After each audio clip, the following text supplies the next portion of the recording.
ఢిల్లీ సర్కిల్స్లో అయితే ఒక ప్రచారం నడుస్తోంది. 2 తెలుగు రాష్ట్రాల్లో రాజకీయం మారబోతోంది.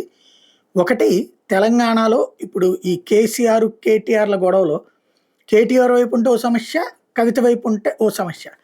కేసీఆర్ ఏమి హరీష్ రావుని దగ్గరికి తీసేది కాదు. మామూలుగానే దగ్గరగా ఉన్నట్టే.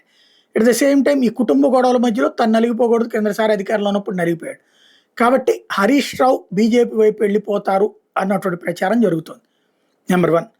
రెండవది వచ్చేటప్పటికి ఆంధ్రప్రదేశ్‌లో వచ్చేటప్పటికి బొత్స సత్యనారాయణతో బీజేపీ మంతనాలు చేస్తుందని. వాళ్ళేం చేయట్లేదు. బట్ ప్రచారం జరిగిపోతుంది ఢిల్లీలో. ఏమని అంటే తనది పదవీ కాలం ఇంకొక 6 నెలలో ఏడాదో ఉన్నట్టుంది మండల్లో. అంతకాలం సభాపక్ష నేతగా ఉంటాడు. తను అక్కడి నుంచి అయిపోగానే బీజేపీలో చేరిపోతారు.